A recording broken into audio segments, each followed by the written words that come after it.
Oke.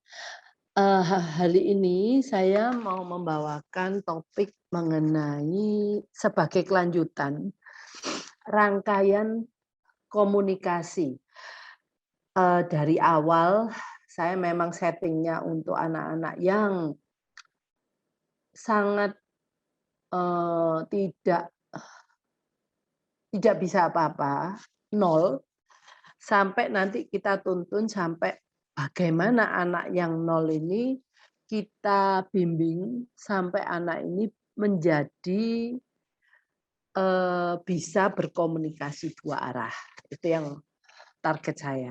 Jadi kalau mungkin dalam pembahasan itu saya terlalu, rinci karena kita kan menghadapi bermacam-macam orang tua ya, di mana orang tua ini, anak-anaknya dari yang spektrumnya parah, maksudnya yang mungkin, kemampuannya masih nol sampai anak yang, mungkin sudah bisa bicara, tetapi kenapa, komunikasinya ya gitu-gitu aja, nggak berkembang. Nah, dalam hal ini, maka dari itu saya mengambil, contoh dari yang eee paling yang tidak bisa apa-apa, gitu ya. Saya harap Anda semua setuju, karena kalau saya mengambil contoh yang sudah pinter, yang nggak bisa apa-apa ini bingung. Lah anak saya belum bisa Ibu, gimana Bu? Saya balik lagi. Nah, sedangkan kalau umpamanya ini ada anak yang sudah bisa, ya Anda skip, ya. Anda nggak perlu, melakukan hal itu. Tetapi perlu diingat bahwa hal-hal yang saya mention di sini, ada mungkin ibu bapak yang belum pernah lakukan. Nah, seperti anak-anak gini, anak saya sudah bisa bicara, tetapi ya untuk menambah kosakata itu ya enggak gampang. Nah, kalau itu, terjadi, maka ibu dan bapak harus mengulang atau menambah, melakukan kembali latihan dia visual, auditory. Biasanya di auditorinya sama visual, fokus auditory. Fokus visualnya biasanya anak-anak itu sudah kuat. Nah, apabila tidak kuat, ya dua-duanya harus dilatih. Karena fokus visual dan fokus auditori itu yang menentukan anak ibu bisa cepat enggaknya, eee, mengidentifikasi suatu benda menjadi, menjadi kosakatanya. Nah, itu kita perlukan sepanjang perjalanan, Ibu-ibu. Sepanjang perjalanan dari, anak Ibu sudah bisa ngomong, sudah punya kosakata, pasti ada kosakata tambahan yang harus ditambahkan setiap waktu. Kita pun sampai sekarang ini, kita juga mengalami pembelajaran terus-menerus. Istilahnya gini, sebelum pandemi kita nggak bingung apa istilahnya COVID COVID, virus, eee, atau, istilah pandemi itu ya cuma, kita cuma, "Oh ya tahu aja," tapi kita nggak terlalu ngerti pandemi itu apa. Tapi, setelah kita mengalaminya, mengalami pandemi ini, banyak kosakata baru yang harus kita pelajari. Seperti, ini, vaksin pertama, vaksin 2 terus habis itu ada booster. Zaman dulu saya juga enggak terlalu bingung sama nakes-nakes. Nah, tapi karena nakes ini banyak disebut pada waktu, eee, pandemi, saya jadi alert, apa sih sebenarnya nakes? Oh, tenaga kesehatan. Nah, seperti itu, Bu. Jadi kenapa kita harus melatih fokus visual dan fokus auditori supaya dia cepat, karena sepanjang hidupnya nanti dia pasti akan, eee, membutuhkan kedua fokus itu untuk merekrut kosakata baru yang ada di depannya. Dan kita tahu kosakata mereka itu sangat minim. Ya, kalaupun ada yang sangat pinter, kosakatanya banyak, itu masih kosakata sehari-hari. Belum lagi kalau kita kosakata terminologi masak, terminologi mungkin di sekolah, terminologi nanti kalau kita di lab, ke lab. Nah, banyak aspek-aspek kehidupan yang di mana punya terminologi yang spesifik yang harus dipelajari anak. Nah, oke. Jadi saya sarankan untuk orang tua yang anaknya meskipun sudah bisa bicara, tetapi penambahan kosakatanya tidak secepat anak-anak lainnya, Anda harus mempertimbangkan untuk memberikan latihan-latihan fokus visual dan fokus auditori. Oke, itu pesan saya. Karena yang saya lihat banyak orang anak-anak itu bisa bicara, bisa berkomunikasi sehari-hari, tetapi komunikasinya kosakatanya ya itu saja. Nah, itu saya sangat sayangkan. Saya mikir kenapa ya dia sudah bisa punya komunikasi, tapi komunikasinya kok nggak berkembang. Dan mungkin orang tua banyak yang seperti itu. Di luar kosakata ini juga mengikuti interest. Nah, interest itu adalah sesuatu yang dia sukai. Kalau dia nggak suka, dia nggak Saya nggak mau. ini Bu Rene, saya mah aduh. Kalau dia tidak sukai, biasanya anak-anak ini menolak. Nah, kalau itu lebih ke arah behavior. Nah, ibu harus juga mengikis behaviornya. Behavior ini tidak bisa seperti ini. Biasanya orang tua bilang, kalau anak saya seneng, itu tergantung mood-nya, Bu. Kalau mood-nya seneng, belajarnya enak. Kalau mood-nya nggak seneng, dia nggak enak. Ya, memang anak-anak nggak usah, anak-anak kita pun juga tergantung mood. Kalau mood-nya lagi seneng, wah kerjanya enak. Kalau mood-nya lagi nggak enak, apapun kayaknya nggak bisa dikerjakan. Nah, itu yang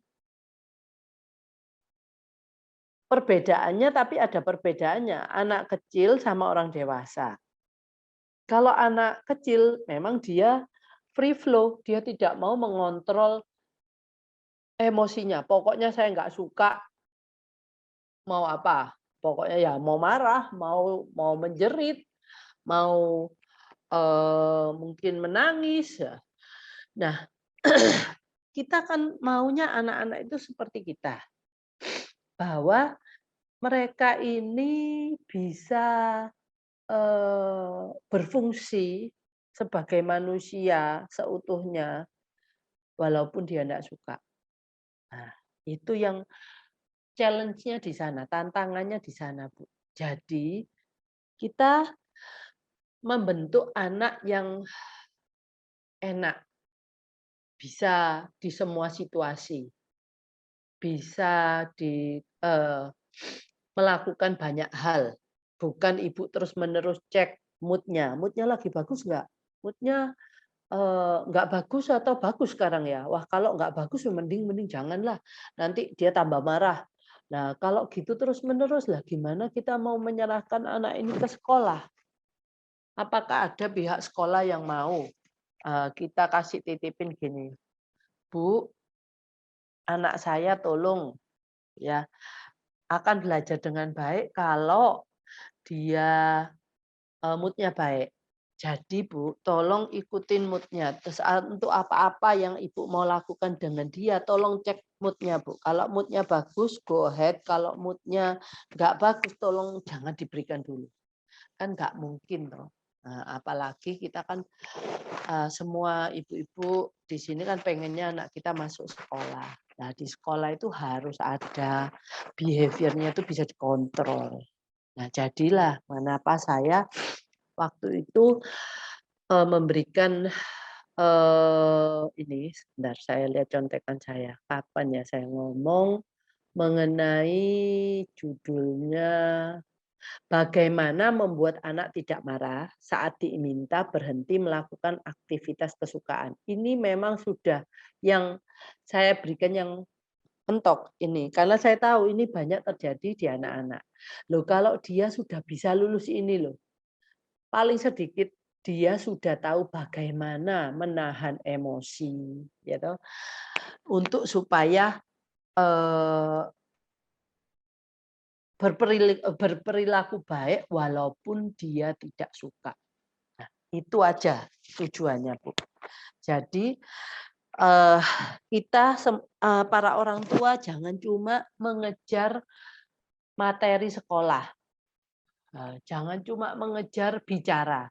Loh anak kita bisa bicara tetapi nggak bisa kita bawa kemana-mana ya juga buat apa? Ibu kan ngelihat dulu, oh mood-nya baik, oke kita jalan terus. Mood-nya nggak baik, yuk kita pulang aja wis.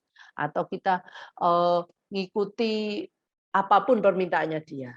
Nah, itu yang mau saya tekankan di sini bahwa kita maunya nanti hidup dengan anak yang bisa dikendalikan, ya. Yang penting kalau dia lagi seneng itu sudah enggak usah dibicarakan karena itu semua. Kita pun kalau lagi seneng itu gampang diajak omong. Tapi kalau umpamanya kita lagi nggak enak hati, mood-nya nggak bagus, wah itu lebih susah. Tetapi kita kan sebagai manusia kita harus menahan. Nah, kalau kita keluar pun mood kita nggak bagus, masa kita mau cemberut terus? Ya enggak juga. Maka dari itu, kalau ibu sudah secara behavior ibu juga sudah oke, makalah ibu bisa hidup dengan anak yang enak lah. Seperti kalau ibu mungkin kita sudah berkeluarga ya, pasangan suami atau istri kalau mempunyai mempunyai sifat kekanak-kanakan di mana dia tidak bisa menahan kalau apapun yang terjadi di dia, ya seperti anak kecil. Kalau dia nggak seneng, ya dia akan keluarkan nggak senengnya langsung. Kalau dia seneng, ya everybody happy. Kalau nggak seneng itu loh, yang kita susah. Nah, itu yang mau saya tekankan di sini nanti supaya kita kalau kita sudah bersama anak ini pada waktu anak ini sudah besar, kita tidak kesulitan, malah kita enjoy. Loh, saya enjoy dengan anak saya yang spesial ini. Saya kemana-mana ngajak dia itu nggak bingung. Nggak bingung nanti takutnya anaknya gini atau takutnya anak gini ya. Jadi kita bisa mengajak anak kita kemanapun. Masa umpamanya gini, kita mau pergi libur yang jauh. Wah, karena jauh ini, wah saya takut ini anak ini menyusahkan di tengah jalan. Maka anak ini ditinggal di rumah aja. Jadi orang tua hanya pergi dengan saudara yang lain. Itu loh. Saya itu ada cerita yang seperti itu. Saya juga merasa kasihan ya. Kasihan nggak cuma pada anaknya, tapi juga pada keluarga ini. Saya percaya, walaupun orang tua pergi dengan anak-anaknya yang lain, tetapi dia pasti akan memikirkan anak-anak yang ditinggal, anak yang ditinggal ini. Saya percaya seperti itu. Jadi perjalanan liburan itu tidak sempurna karena ya hati kita itu berat gitu loh. Ada seseorang yang saya tinggal di rumah, mungkin dia sedang anak ini kalau tahu dia pasti akan mencari, "Mama kemana? Papa kemana?" Itu bisa loh ditanyakan ke anak-anak atau dia mencari saudara-saudaranya. Nah, itu masa-masa yang itu liburan yang enggak joyful ya, saya bilang. Jadi saya mikir kalau kita dalam posisi seperti itu kurang lengkap. Alangkah lebih bahagianya kalau anak anak yang spesial ini bisa ikut di semua kegiatan keluarga kita. Nah, itu Bu, yang tujuan semua ini. Walaupun kita tujuannya anak kita bicara, anak kita bisa bicara, enggak bisa bicara, tapi anak kita harus bisa dikontrol, itu nomor satu. Kalau bisa bicara tapi nggak bisa dikontrol, itu juga sulit.